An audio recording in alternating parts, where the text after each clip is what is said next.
You're talking about medical inflation, get it right.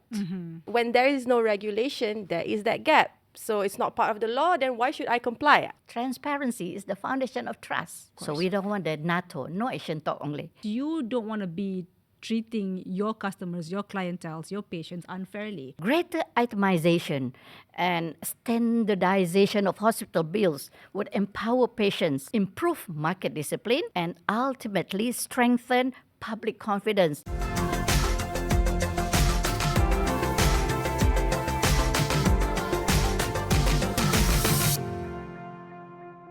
Hello everyone, welcome to yet another episode of Beyond the Headlines, the go-to space for the top stories that made the headlines and more. I am Amalina Kamal.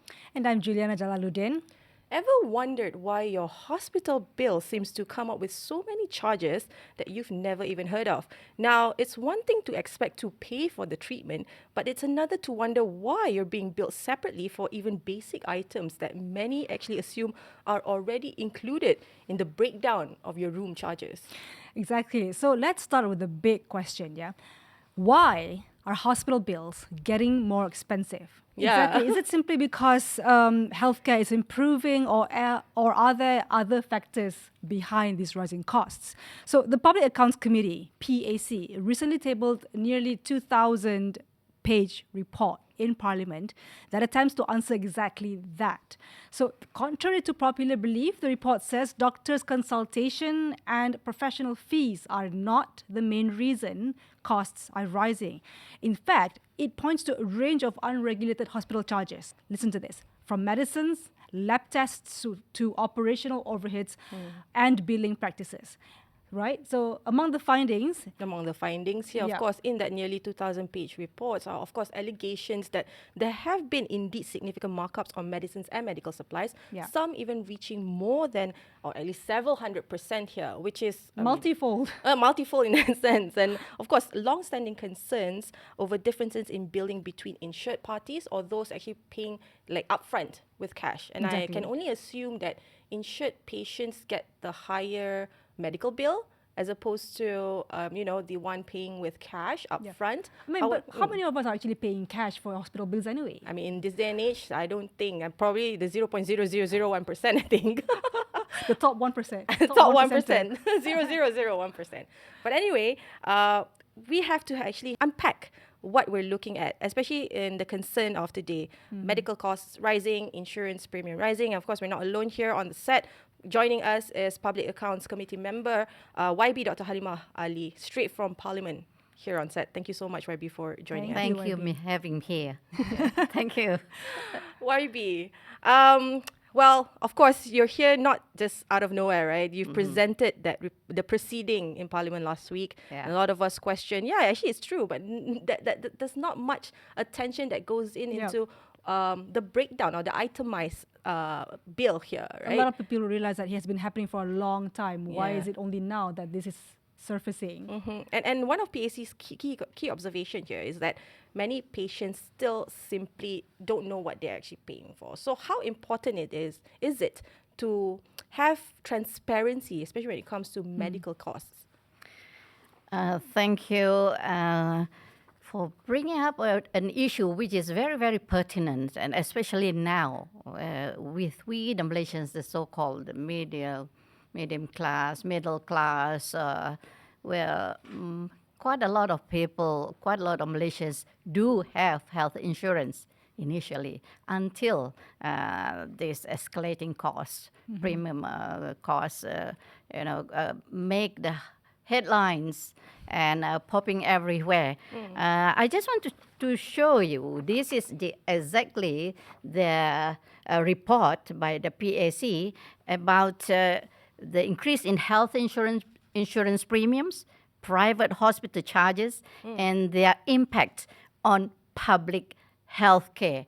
So PAC Parliament Malaysia, actually, I just want to share with your viewers to understand why PAC is getting into this health insurance premiums. You see, this PAC table is report on the increase in health insurance premiums and, as I said, private hospital charges and the impact on the public health care under the Ministry of Finance, Ministry of Health, and Bank Negara Malaysia. They are 2026 in the House of Representatives on 24th June 2026. And this report is prepared pursuant to Standing Order 77, bracket 1, bracket D, which empowers the committee to examine matters other than those arising from the Auditor General's report. Usually we get the LACAN, Laporan Ketua Audit Negara, but this issue was not under LACAN.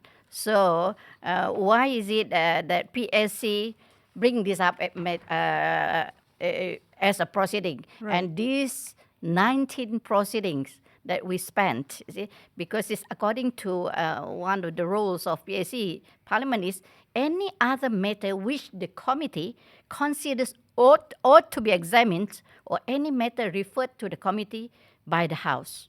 So indeed, this issue is quite pressing that PAC needs to attend to this. Yes, this inquiry was initiated in response to significant public concern over the rising cost of healthcare and the ability of Malaysians to maintain health insurance coverage.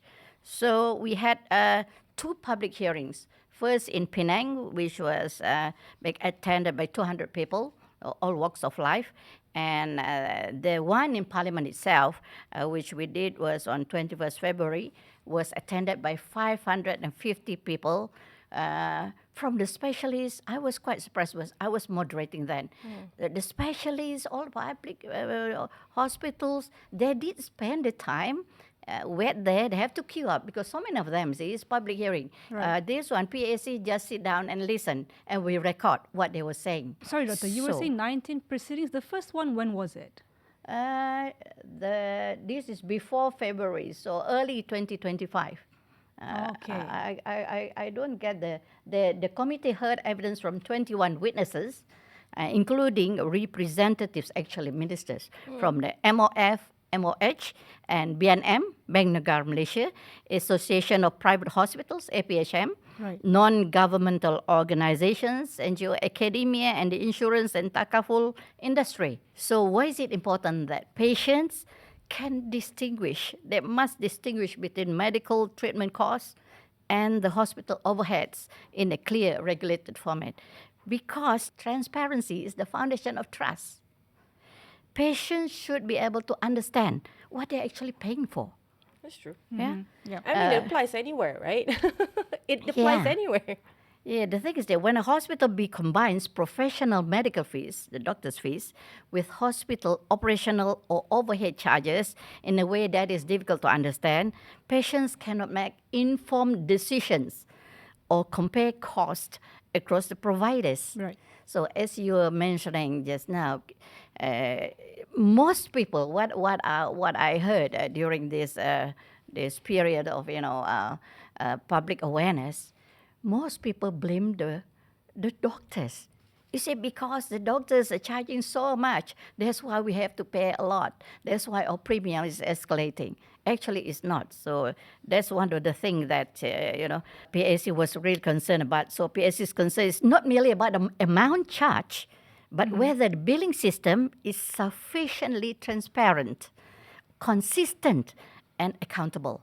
So greater itemization and standardization of hospital bills would empower patients, improve market discipline, and ultimately strengthen public confidence in the healthcare system. Indirectly have not to have more stronger regulation. But as it is right now, with the lack of transparency, there needs to be stronger regulation towards it. Do you think management of such institutions, for instance, like these hospitals, need to already realize that it does not require a carrot and stick approach for them to comply with the transparency? I mean, proceedings are ongoing still, and whatever. But if they're tuning in, they're actually in the know with the sentiments. We are noticing so and so. Should they already be taking action, right? Yeah. They should be taking action, yes. And we welcome any constructive engagement between the APHM, which is this Public Healthcare Association, and the government.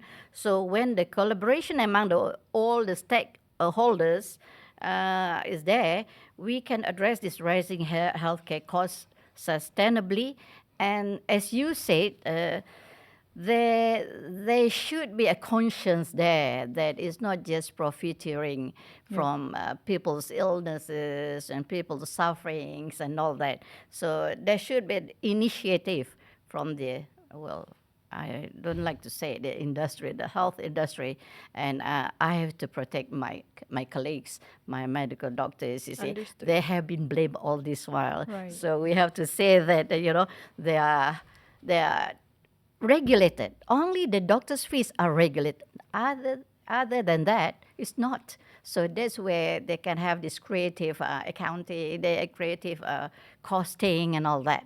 See. So that's why CPS's report contains 17 recommendations directed to the relevant ministries and agencies to curb this problem of escalation of costs and all that. I mean, since you already talk about those 17 recommendations, right? And these 17 recommendations involve the cross collaboration between Ministry of Finance, the Health Ministry, BNM itself. But is the pace of response matching what PAC is urging for right now? Is it still slow? Where is the gap? Okay. PAC assesses progress based on outcomes rather than intentions or announcements. We want to see evidence such as more transparent and standardized hospital bills, improve pricing disclosure before treatment, and not after. You get the shock after That the makes treatment. sense. Yeah. Stronger regulatory oversight, and these are the big boys who is supposed to look at what's happening down there, and ultimately whether patients experience fairer charges and whether insurance premiums become more sustainable.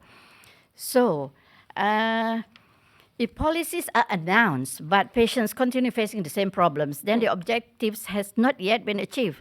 So PSC will be continuing exercising its oversight function by requesting implementation updates from the relevant ministries and agencies. Okay. So actually, who's going to do it? Who's going to itemize the bills and all that? Of course, it's the hospitals. And who is going to look at what is really happening, the implementation thing, the execution of what we have been recommending. So, of course, the MOF, MOH, and BNM itself, you see. So we usually give them 3 months. After this report, we will be expecting 3 months report, follow-up progress, and what else they have been doing, you see. So we will be monitoring that by the agencies. Because PSC wouldn't ask the hospital, hey, what's happening to you? Yeah. So, yeah. So, Dr. Halimah, following that PSC report, the Association of Private Hospitals Malaysia, they said it's already working with the government through the Joint Ministerial Committee on Private Healthcare Costs to address a lot of these issues. Now, from PAC's perspective, do you think this suggests your findings are already translating into action? Or maybe are we still largely at the acknowledgement stage rather than, at the actual correction? To be honest with you, we haven't got any updates yet from what they have been doing. But from PSC's perspectives, discussions alone should not be equated with implementation. So we don't want the NATO, no action talk only. Okay, so we want the black and white reports that we have done this, or this is our itemized bill, this is our DRGs and all that. Yeah, so we'll be waiting. So you are still looking for that tangible sort of implementation aspect then, yeah? Yes. Yeah. Okay. How do you think that could? When do you think that could possibly be, though? Looking at the progress so far that. So the response has to be within 3 months, right? From our report. From your report. Yeah, tabled. Right, okay. So, time's ticking. Yes. So it was tabled in June, so by September. end of September, we should be expecting something. Some Yeah. policy update at least, right? In terms of, I suppose that suggestion alone about having to disclose the costs before payment, right? Or before the treatment. Yeah. That is pretty much a low-hanging fruit there, Yeah. realistically. Isn't that a no-brainer? It's a given, because even like when I send my car for service, Yeah, you get the before quotation they charge first, right? me, Yeah. before they actually do the work, they will call, okay, Miss Juliana, ini costnya, we require this repair, this is wajib, ni tak wajib, do you want it or not, this is the amount. Plan Right. A, plan B, which one do you prefer? So shouldn't that be applicable to any sort of service anyway? Because you don't want to be treating your customers, your clientele, your patients unfairly. In that sense, Because yeah. that would be considered abusing the, I mean, system. servicing or the transaction Yes, sort of you like have to be agreement. transparent with that. I think perhaps I might be wrong, but there perhaps the that sort of engagement, right, in terms of having to disclose the pricing even before a treatment might happen, but super isolated. It's not standardized. Hence, that's why we need to regulate it. So when there's regulation, then it's standardized, right? Yes, of course, we want to have this benefit of the doubt in a sense, or at least some trust in the stakeholders or those who have provided these services, the medical services. But again, when there is no regulation, there is that gap. So it's not part of the law, then why should I comply? That it falls back to that argument. Basically, it's ethics lah. Because ethics is very hard to subjugate to Yes. if you don't have a reason to impose penalty. You get what I mean? exactly. If there's no penalty explanation, it's hard lah. Exactly. Okay. Well, YB, I mean, among the 17 recommendations, right, Yeah. are there other low-hanging fruits that should be addressed within this 3-month period or before September comes?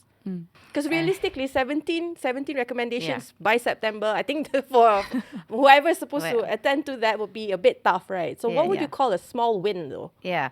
So the PAC recognizes that meaningful reforms involving multiple ministries and agencies require careful coordination. Because we don't want that bangau thing. Oh, is the MOH? Oh, is this hospitals? Oh, we don't have the law and things like that. But however, the issues highlighted in our report have a direct impact on the financial well-being of millions of Malaysians. That's what you're saying. So there is a strong expectation that implementation should proceed with urgency. Right. Yeah, at least the low-hanging fruits, as you said, you see. So we do want to see the measurable outcomes, and we want to see defined timelines and measurable key performance indicators. So yes, and regulatory oversight becomes more effective, and whether healthcare financing becomes more sustainable. That's the urgency is real because the financial burden on the patients is real. So. About the statutory amendments, you see, PAC does not prescribe the policy instrument.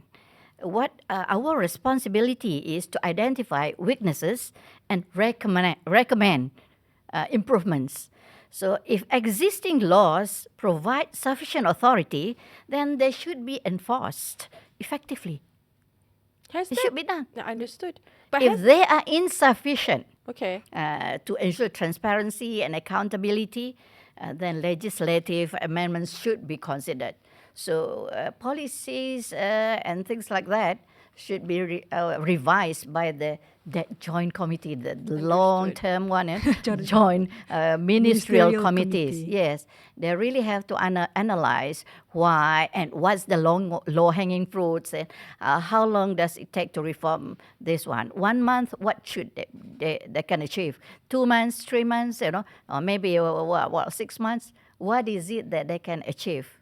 I think So I assume it's not just a one-way recommendation from the PAC, but surely the Association of Private Hospitals, they also would have something to say in return in order to counter sort of with the 17 recommendations. That's possible too, yeah? Right. Because at the moment, the only response from the association itself is that, yeah, we've acknowledged this and we're working with the joint committee, but we've yet to see what are the mechanics or at least the objectives, the Of course, they ground wanna actions. meet the middle ground. That's still possible, right? For them to come up with their own suggestions to meet in the middle with what's suggested by PAC, the Joint Ministerial Committee?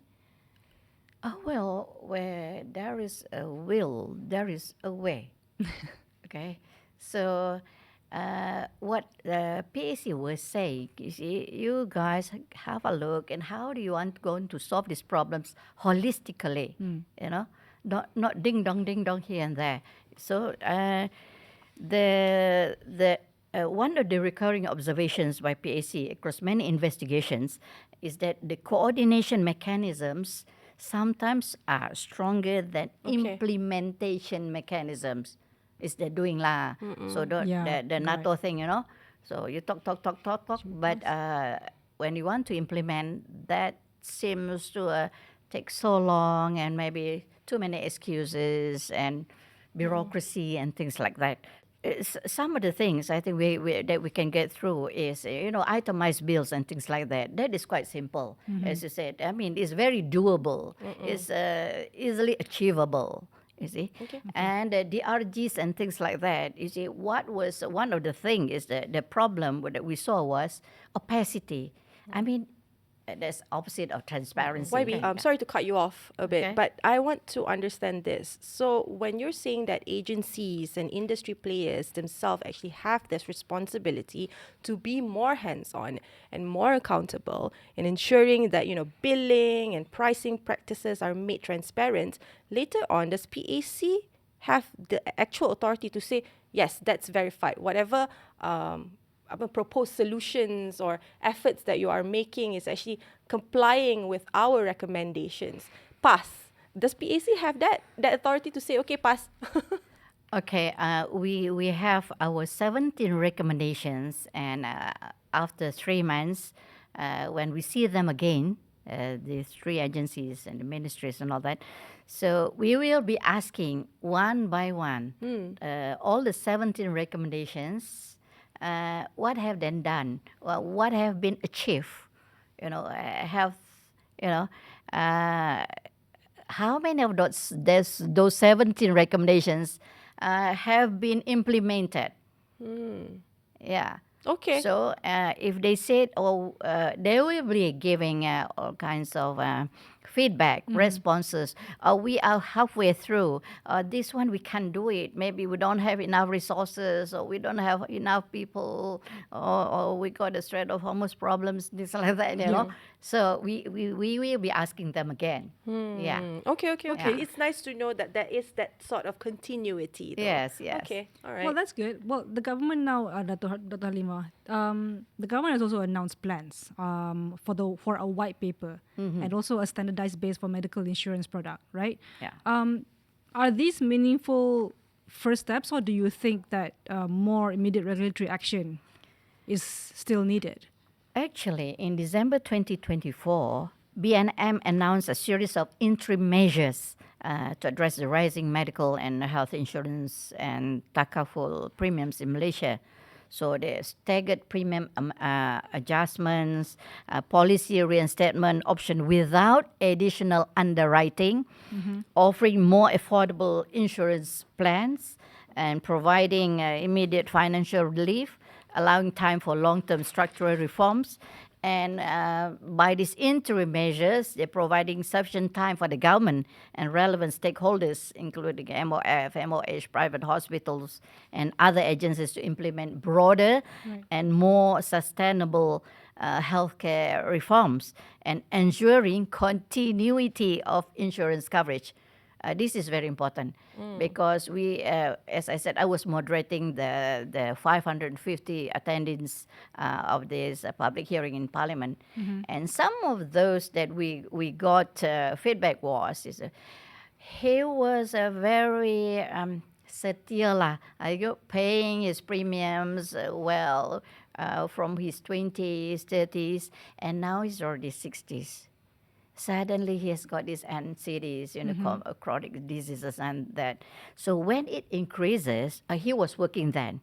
When he's 60s, he's not working anymore, and he's getting more sick. He's got to go to the hospital and things like that. So he said the insurance is already going higher and higher. He can't afford it. So he stopped. So imagine all those decades that he's been paying, he can't afford it.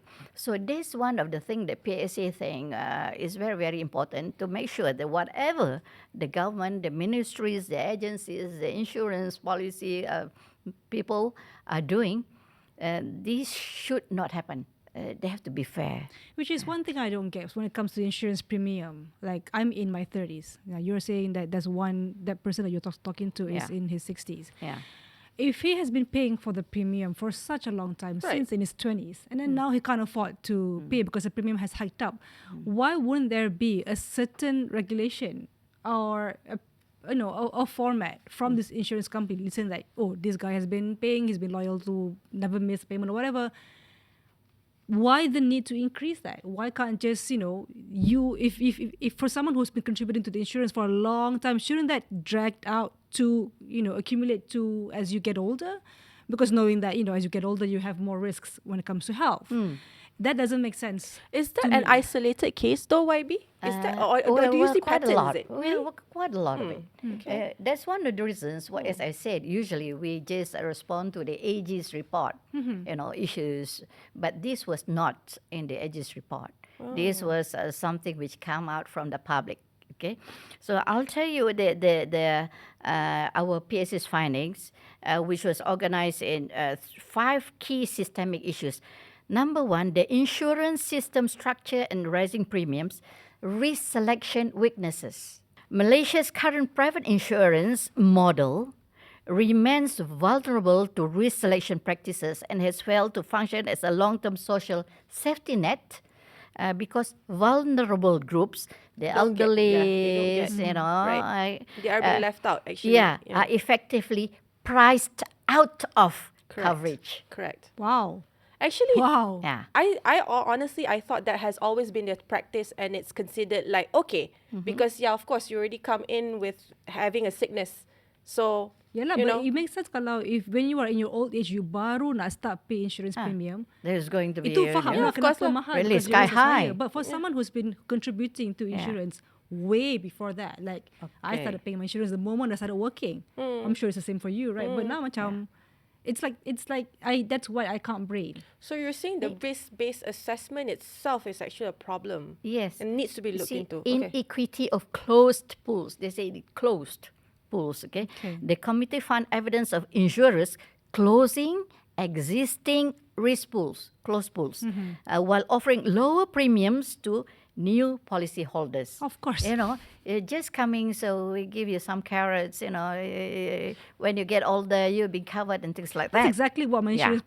insurance agent said to me before. Oh, you're lucky you invested in insurance Yeah. before you're 30. Because Yes. it's cheap now. Yeah, it's cheap now. Look what I'm paying now. See? It's not cheap anymore. Although I started having insurance from when I was really young. Yeah. And then this practice unfairly disadvantages long-standing policyholders because as healthier members leave, they can't afford it now, and the remaining pool becomes increasingly high risk.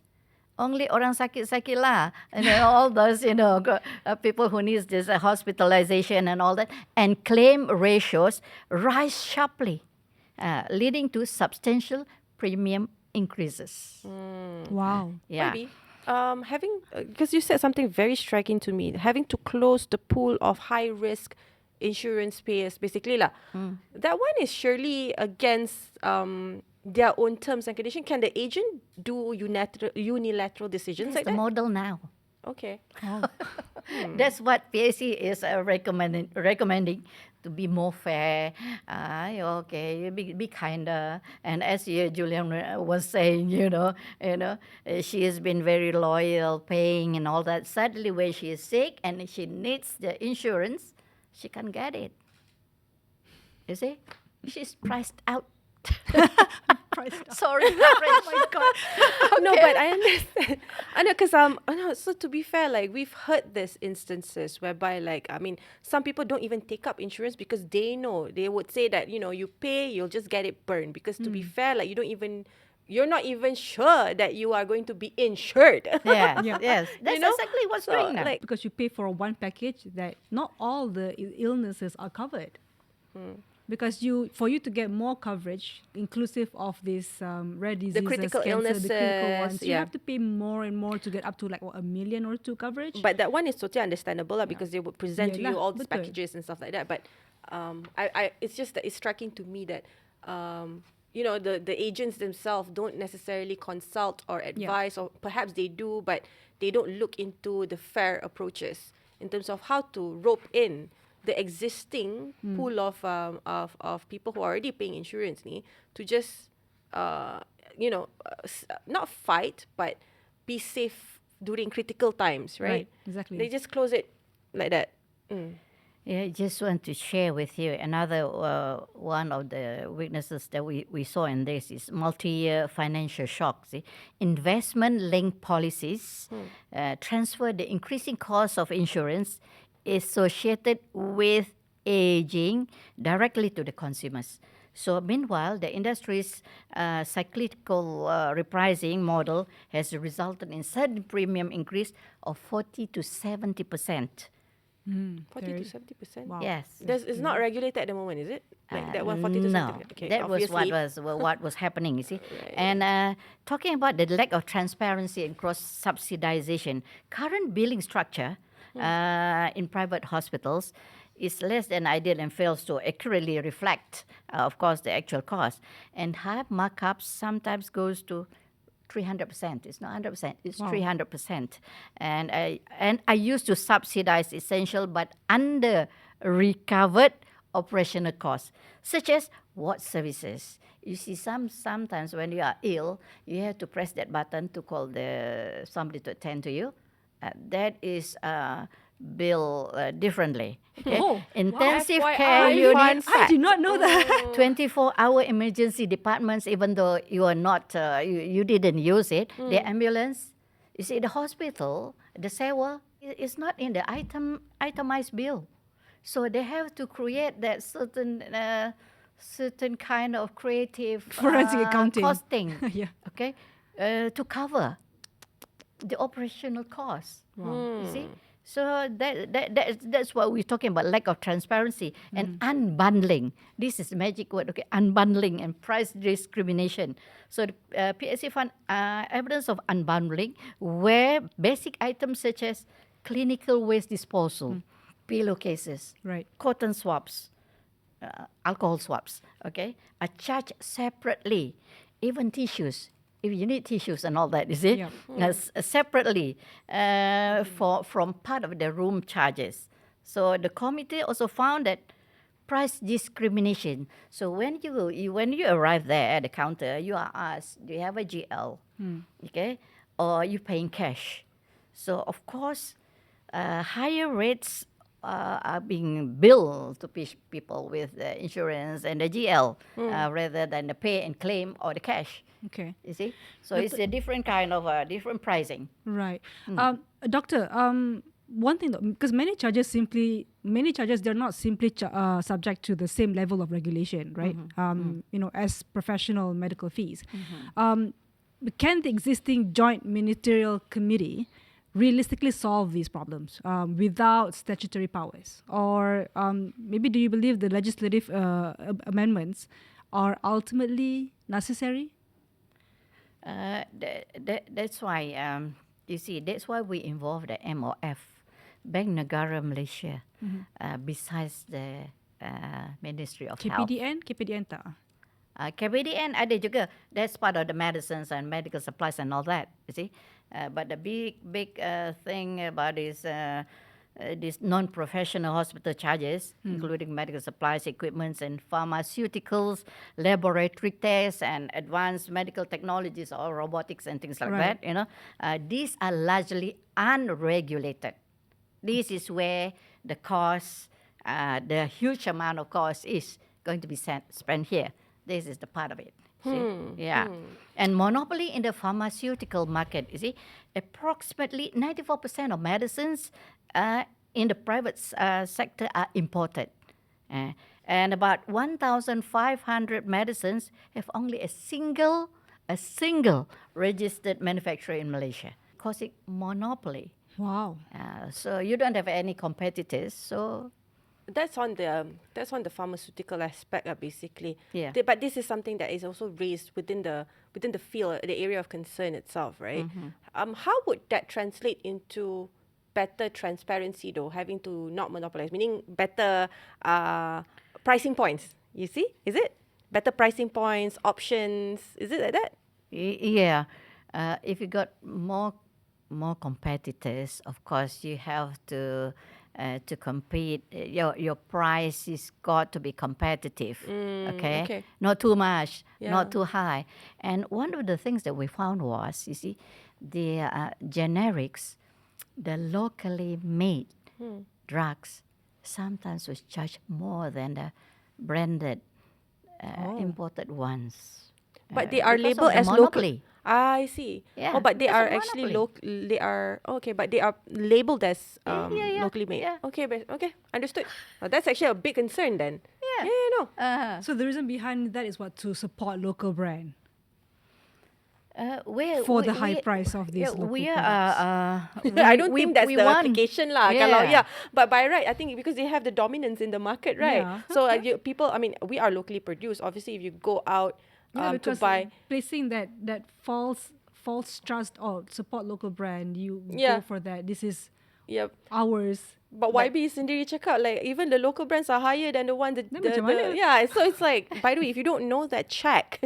Actually, you have to check those prices, right? Yeah. Because a lot of us we get our prescriptions, we get basic but- instructions to go yeah. by. We don't check about like are you actually paying at a competitive rate? Because it's not as easy it is to check those kind of products as compared to like shampoos on the shelves and at Watsons or something like that. Sebab dia tak semudah tu. Understood. There's a lot of us just macam whoosh. Perhaps It is went this past our why mind. PAC is suggesting for the health ministry or MMC itself to work together with the Ministry of Domestic Trade because they have their enforcement officers. Yeah. Okay. Yeah. Oh, well, I just want to mention here because we're talking about inflation and things like that. Primary drivers of medical inflation, okay? The principal driver of medical inflation is not doctors' professional fees. Even when you see you're looking at the doctors, okay? But actually, rather the rapid increase in non-professional hospital charges, including all these medical supplies, equipment, pharmaceuticals, lab tests, and all that, okay? And the monopoly. So you're talking about medical inflation, get it right. Where the cost actually is, And we're talking about systemic reforms. There's such thing like the Joint Committee, okay, has this reset reform framework, okay, and comprising of 11 initiatives together with the phased implementation of the diagnosis-related group payment system beginning in 2026, so this year. This has the potential to shift healthcare financing from a procedure-driven profit model towards one based in clinical efficiency. So I was reading about something that some of these people were complaining about the insurance in insurers Right. was complaining about this. If somebody complained about stomach upset, okay. So seems that more than 60% of those complaining, when they go to the private hospitals, they're going to be suggested of going through the scope, the gastroscopy thing, you see? Right. And actually, it's supposed to be less than 10% because they're worried, you have to look at inside there. We have to look at just in case you have cancer and things like that, And this procedure, this thing that they are talking about, diagnosis related group payment system, is if it's asthma, Right. It's not just different drugs or maybe inhalation thing, but asthma means what is the range of the cost treating asthma. TB, what is the range? And things like that. So you don't itemize every single thing. Maybe if you're in the hospital, you have that phlegm. So somebody is going to pick up your phlegm and throw away and things like that. Maybe that's a cost by itself, which is every single thing, every single procedure, even the tissues, as I mentioned just now, even pad, is going to be built every item. Yeah, I remember a comment that reacted to our story on our social media. One of them actually said about a tissue box. He was charged 58 ringgit per tissue box in the itemized billing. And that's not just the only crazy thing that a lot of the commenters from the engagement that we managed to see. Apparently, an individual was charged a Gaviscon 15 milliliters That's or at small least sachet. Yeah, or 50 milliliters or 150, but 86 ringgit. Market price for that for a big bottle, 300 milliliters, is about 65 ringgit. Yeah. So still at the hospital they will charge you high. But if you're actually betul charge 15 milliliter tu, 80 lebih ringgit. Oh my god.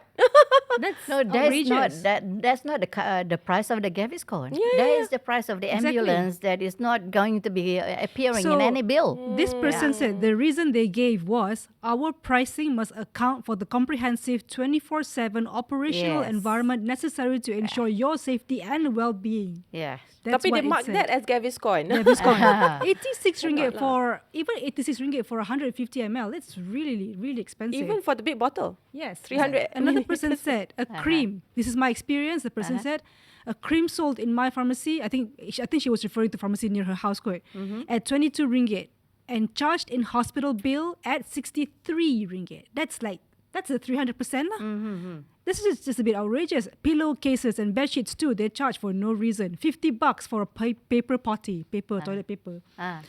50 bucks for a toilet paper. That must be some kind of paper they're using, man. Wow. Papyrus. 10 ply toilet paper, Oh, not 3 wow. ply. 24 So karat this is gold. where this magic thing called diagnosis related group, DRG. So you don't talk about all those little things, you know. If it is asthma, what is it? Yeah. If it is appendicitis, how much is it? So You know, interesting the how- range. Yeah. Interesting how we've been talking about all these itemized billings that we didn't notice. The unbundling, as you said. Yeah. And we've asked Dr. Halimah, asked UIB about early wins, tangible early wins that we will be hoping to see. But what about patients? What could they start noticing first? Say these things progressing positively, and we really hope it would lah, for the benefit of everyone, right?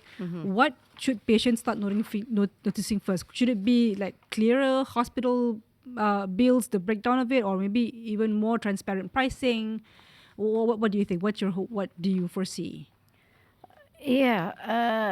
First of all, the trust of the patients. Now we're having trust deficit. Okay, because the stories that you were just mentioning. It's kind of, am I being taken advantage of? Yeah, exactly. So why should we even involve in this health insurance?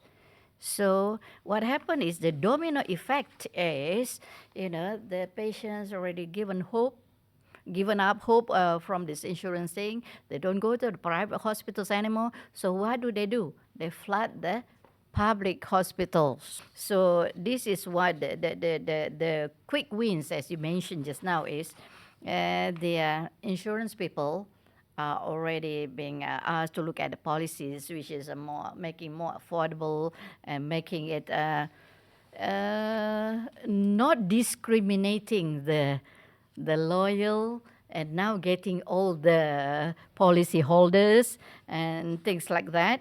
So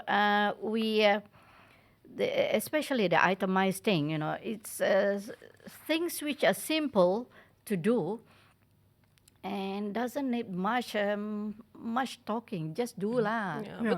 Just do lah.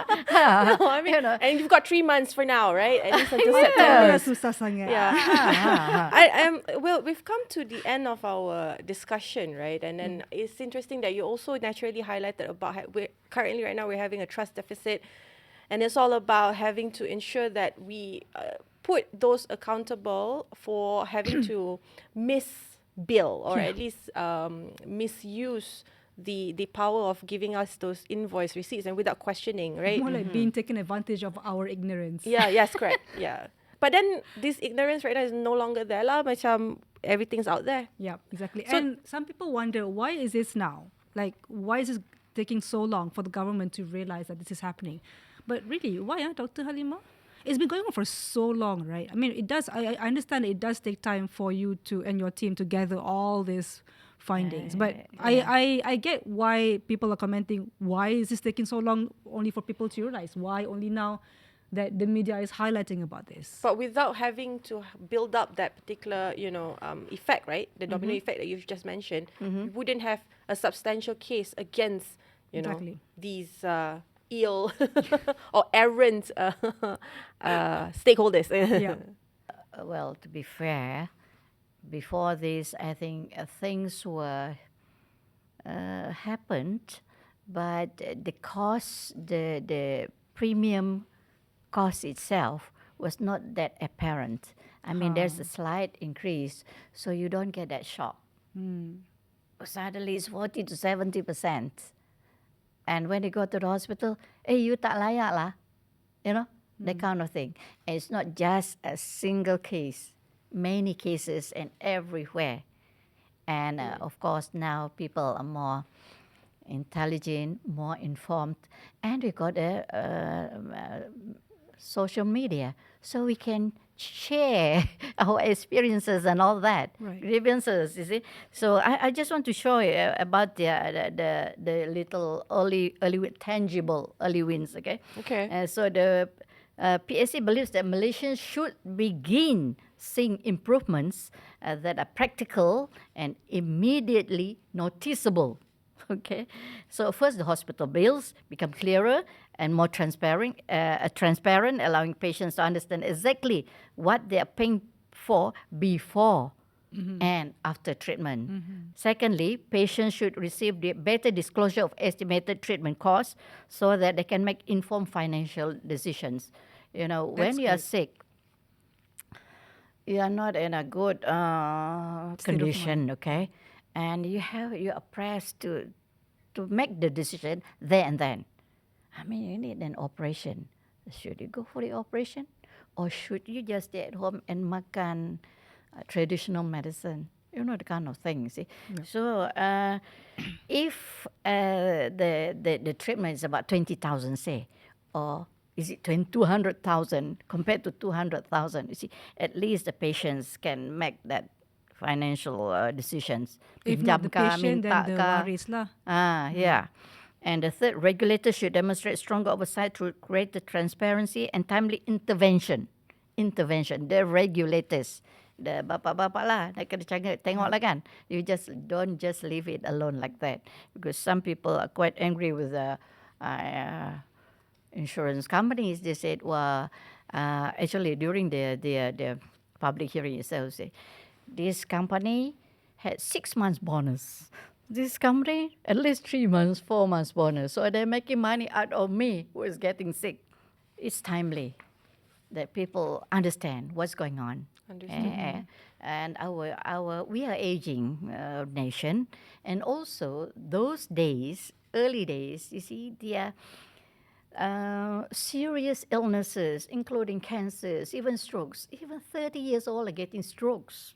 Yeah, now more and more it seems. Yeah. So the concerns are getting more visible, more heightened, because as you mentioned, even young people in their 30s are getting critical illnesses Yeah. Yes. today, right? And healthcare is not just about treatment, right? It's about how we ensure from the start until the end, when we already pay our bill, we are left with not so much, like remorse in that sense. Like we're not being felt cheated. We're not felt cheated just to get access to healthcare. Yeah. I mean, I Yes. understand they're trying to make money. At the end of the day, health is also a business. It's not just a free service that we give out to, like an NGO service, feeding the homeless or whatever. I understand. It involves money, it involves profit. And when it comes to insurance, we go to the private hospital. Yeah, So but- there are some profit-making aspect However, to that. a few But people might argue the commercialization of it all. It's Exactly. just that commercialization of it has taken over what we feel, because healthcare is supposed to not be selective. It should not carry biases. It should be made, fair Yeah. from the get-go. Yeah. Maybe one of the things that we in PAC mentioned was usually the insurance companies kind of punish lah. You're getting sick, so you have to pay more because we don't know you always come to the hospital is once or twice a year, so you have to pay more. So what we say in one of the things that they can do is you make people want to live healthy, longer life with less kinds of treatments needed and complicated, expensive treatments and all that by actually reducing the premiums of the healthy people. Or since you have not been going to the hospital for 5 years and Yeah, all, exactly. here's a little gift for you, here's a token for you. You see, that's the Incentives kind like of thing. that. Yeah. Yeah. Understood. You Unless reward it's the a rewarding recurring system. sort of Yeah. illnesses lah. Yeah. Yang that requires long-term treatment tu dan cerita kita faham. Like lembaga this hasil Hasil. tax people, You get they rebates they back, yep. reduce for sports if you're buying sports and things Yeah. like that. So The waivers. insurance should be thinking that way too. Yeah. Because that's how you actually sell it. Yes. You actually, at the same time, you encourage people to find ways to get healthy. This is the look at this one, the Boleh website of diakses. PSC. Okay, Correct. there are tons of things that we have covered. In PSC. Not today. It's just only a glimpse. It's only a tip of the iceberg. Just top of mind, since we're already closing the show, what will be the next looked forward to in terms of proceedings that we'll be discussing? Okay, we are preparing MAHB's report for next week. That's going to be tabled next week. And we got quite a few, actually, issues. We had this LCS thing and things like that. Lah. Based on Okay. the Auditor General's Yeah, revelation as well, yeah. lah. That's why PAC starts its okay. Because we're discussing this, but the bigger aspect of it all is to impose better regulations, better reforms, so that we have better and fairer sort of accessibilities in terms And of public what awareness. and public awareness Yes, as well. you're right. Yes. So without discourses such as this, without even YB having to be here to share, the nitty-gritty of it all, detailing the reports, right? We won't understand where we are at. So yes, continue following us, continue engaging with us, drop comments, share suggestions on what else you want us to, dig on. Because you know what? That's part of being democratic in that sense. Yeah. Right? Well, thank you so much to everybody here on set. First of Thank all, you. I'd like to thank our guests, YB Dr Halimah, for being here. Thank you so much. Thank you. Congratulations for bringing up these public issues. Very pertinent. Thank you. Thank you so much, Thank you for the Judy. report. Thank you so much. Yeah. And to our audience, if you do like this particular episode, don't forget to like, comment, and subscribe. Don't forget to also turn on the notification bell if you haven't already. You'll not only get NSC Beyond the Headlines update, other NSC Online's news reports will be delivered to you. And of course, follow us on our socials. We're everywhere: Facebook, Instagram, X, as well as TikTok. I'm Amaina Kamal, and I'll see you next week. Take care.